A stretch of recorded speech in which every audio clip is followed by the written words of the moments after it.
I have some very exciting news for you all. I, Simon Miller, are going in to the WWE Hall of Fame. That's not true at all. Why would they put me in the Hall of Fame? You would have a bunch of internet wrestling fans and all wrestling fans going, who's this bald guy? He never did nothing in that squared circle. It's only a half truth, but we don't need to get into it now. But the thing is, when it does come to the WWE Hall of Fame, this is what happens every single time the inductees get announced. 50% of people go, oh, that's nice, good for them, they traveled the roads, they deserved a pat on the back.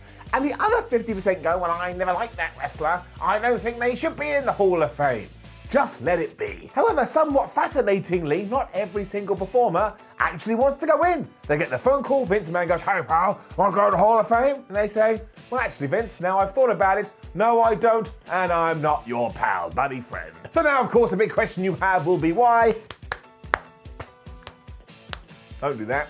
Here's why.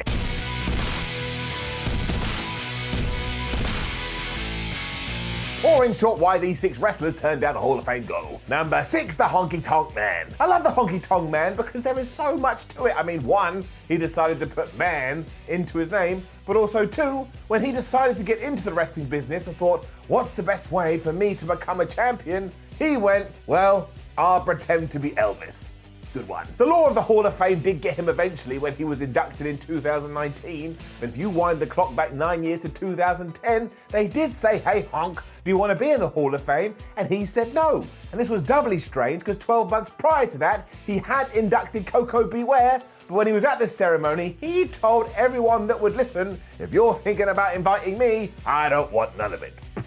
He didn't spit. He also apparently went around telling everyone he didn't make that much money from it because he had some kind of problem with his rental car, and it just sounded like he wasn't having a very good time. But still, 12 months did tick by and somebody did say, hey, we'd like to put you in, but he did have to turn them down because he already had an appearance booked at the Wizard World Comic Convention.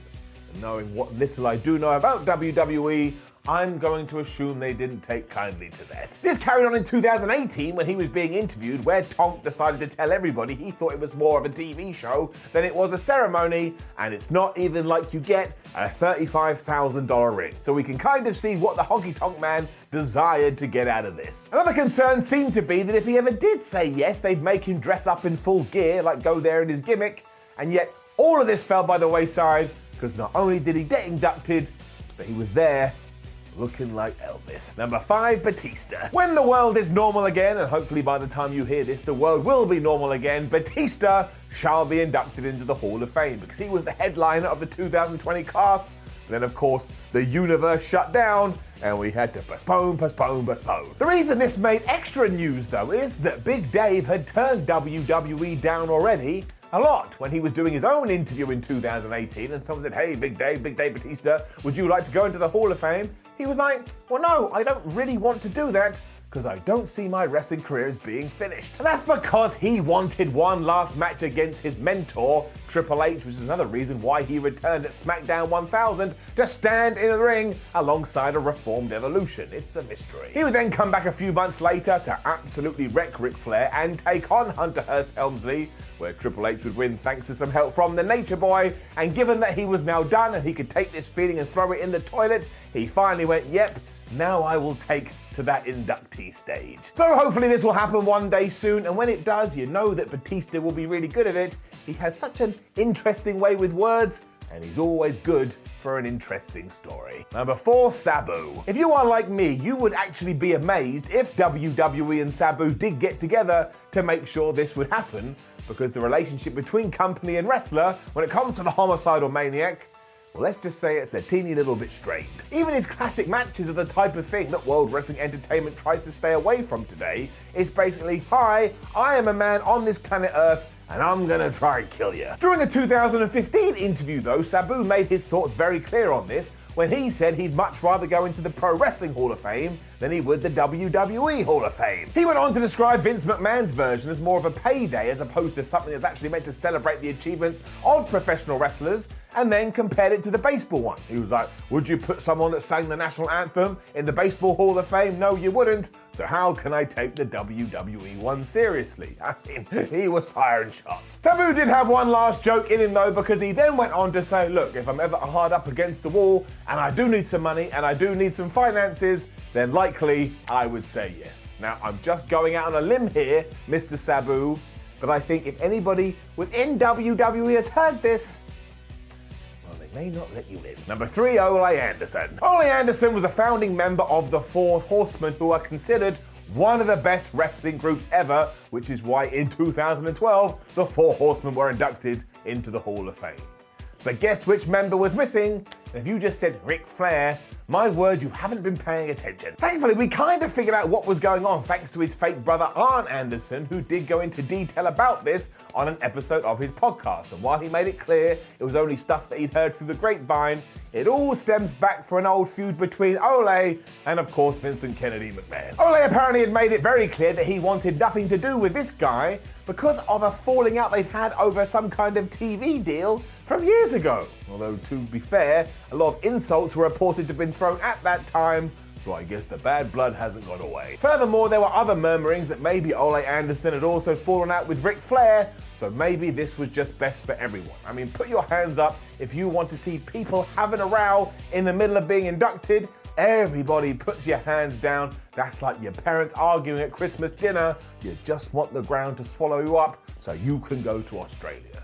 If you're in Australia, you come over here. That's how teleportation works. Number 2, Scott Steiner. Scott Steiner does not sit on the fence. One of the most outspoken wrestlers ever, he has been asked numerous times what he thinks of WWE's Hall of Fame, and he did not mince his words. Speaking to Dave Pencer about the potential of him actually going in, he said, well, where the fuck is this Hall of Fame? Because as far as I'm concerned, you can't have a Hall of Fame unless there's an actual building, which means it all exists in Vince McMahon's head, and I don't fucking want to get in that.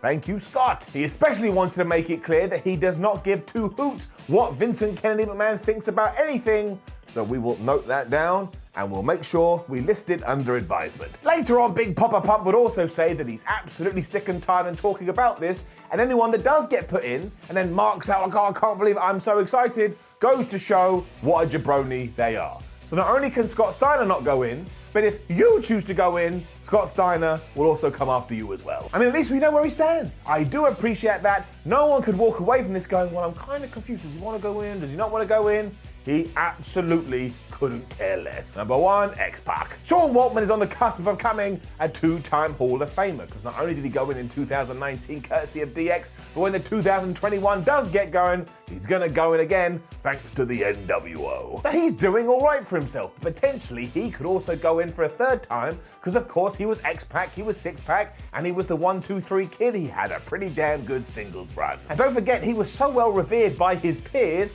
that the litmus test for new guys coming in was, are they able to have a good match with Sean Waltman? And if the answer was no, everybody looked down on you like you were scum. It doesn't actually sound like the man in question, though, is interested in this at all, because when Nick Hausman did bring this up with XPac, he was like, you know what, it's not really my bag to stand up there on a podium in front of thousands of people and just give a speech. If I can do that wrestling, that's fine, but the other way around, this ain't my bag, baby. I mean, maybe he could do it in his gear, and that way it would feel like he was about to wrestle, and let's not play around here either, ladies and gentlemen. This man is absolutely deserving, and also, you could argue, was ahead of his time.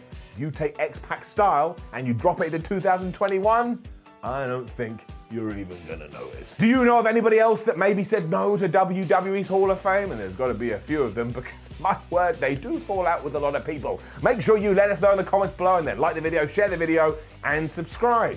If you want to read stuff like this with your eyes, you go to whatculture.com. If you want to get updates with wrestling news, you go to Twitter and you follow us at whatculturewwe. And if you want to watch more videos, just do what you did for this one, and the circle of life shall continue, Simba. My name is Steiner for What Culture. Thank you as always for watching another Why video. That one was too much, and now I'm gonna have a bruise on my head.